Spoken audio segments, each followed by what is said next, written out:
Bonjour à tous, j'espère que vous allez bien. Je suis ravi de vous retrouver pour ce 5e épisode de la série En quête du bonheur, la série qui va changer et transformer votre vie au quotidien.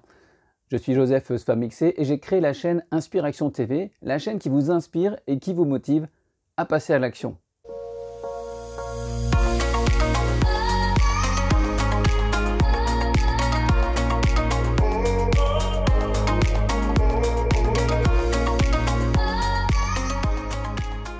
Alors, pour retrouver les anciens épisodes, vous pouvez cliquer là sur la playlist qui se trouve juste au-dessus de moi. Et puis pour ceux qui veulent aller plus loin, vous aurez en fin de vidéo le code promo qui vous permettra de bénéficier de 30% de réduction sur mes coachings. Alors aujourd'hui, on va parler de la quête du sens. Comment trouver du sens ou comment mettre du sens dans sa vie.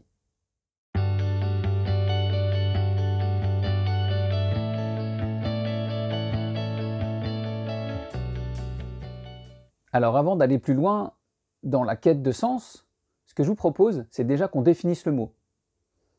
Parce qu'il y a plusieurs définitions et j'en ai retenu 4. La première, c'est la faculté qu'on a à ressentir notre environnement extérieur, nos 5 sens. Par l'ouïe, par l'odorat, par le toucher.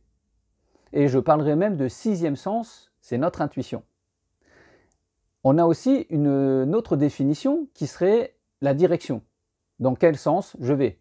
On a une 3e définition qui est la signification du mot ou de la situation. Qu'est-ce que signifie ce mot? Le sens du mot, justement.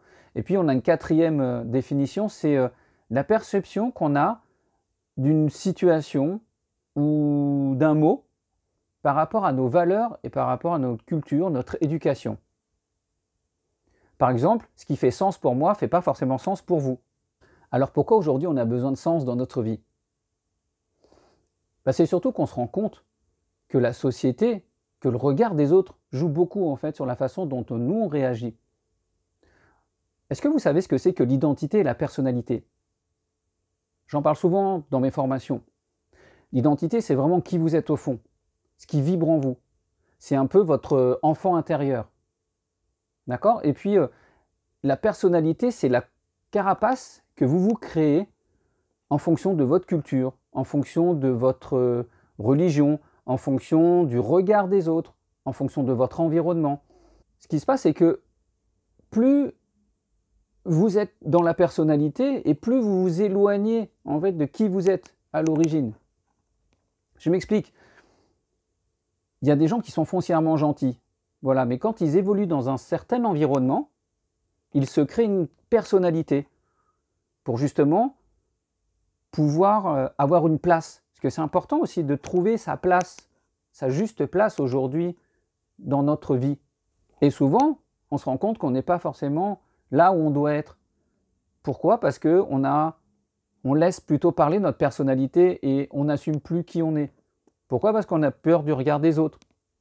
Pourquoi? Parce que si je fais ça, on va me dire « mais non, c'est pas bien ce que tu fais » ou « c'est trop ce que tu fais » ou « tu ne devrais pas faire comme ça ».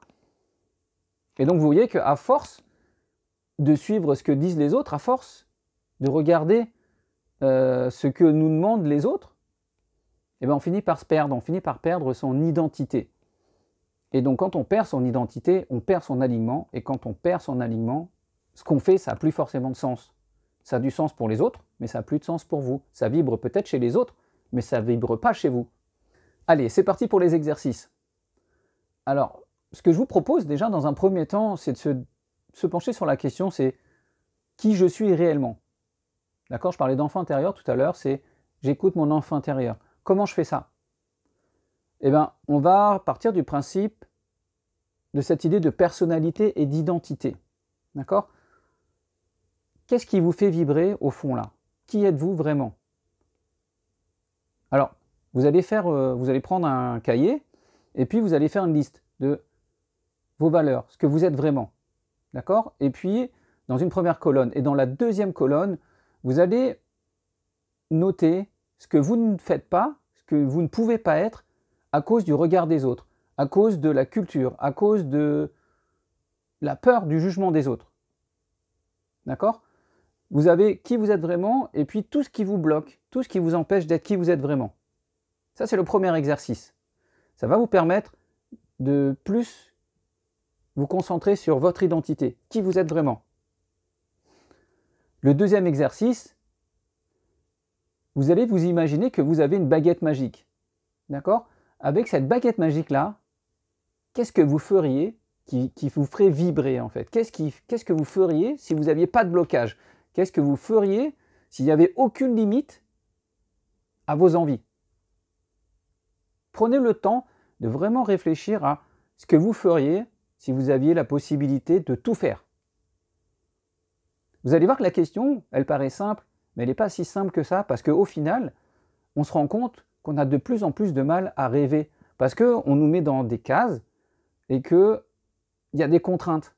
Alors le troisième exercice, ça va être un exercice de visualisation. Vous allez vous visualiser dans 5 ans. Quand vous serez complètement aligné, quand vous assumerez complètement qui vous êtes, d'accord, quand vous serez complètement congruent avec vous-même, comment sera votre vie dans 5 ans? D'accord? Où est-ce que vous allez habiter? Avec qui? Dans quel cadre? Éventuellement, quel métier vous allez faire? D'accord? Un métier vraiment qui vous fait vibrer. L'idée, c'est quoi? C'est vraiment, on dit souvent, ce qu'on vibre, on l'attire. D'accord? L'idée, c'est de vous focaliser sur ce que vous voulez dans 5 ans. Maintenant que vous avez fait le premier exercice, que vous avez mis en avant vos valeurs, que vous avez mis aussi en relief ce qui vous bloquait, avec le deuxième exercice, ça vous a permis de rêver en grand. D'accord? Et puis le troisième exercice, c'est vraiment de se dire, ok, comment avec tout ça, avec mes valeurs, avec mes rêves, avec ce qui me fait vibrer, eh ben, qu'est-ce que j'en fais dans 5 ans? Comment sera ma vie dans 5 ans? Ça va? Donc vous faites ces 3 exercices-là, puis vous allez voir qu'il y a des liens qui vont commencer à se créer en fait. Donc ce que je vous conseille vraiment, c'est de prendre le temps de faire ces 3 exercices-là, et vous verrez que des choses vont commencer à se mettre en place.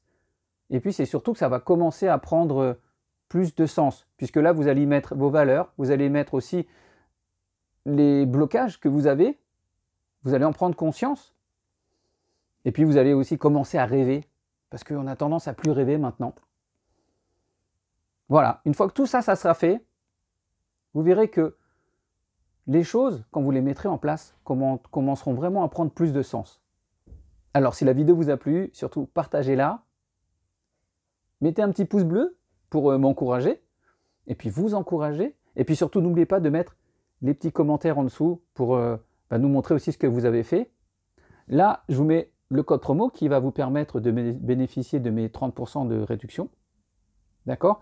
Et puis je vous dis à bientôt, et puis surtout, prenez le temps de faire ces exercices. D'accord? Allez, bon courage, à bientôt.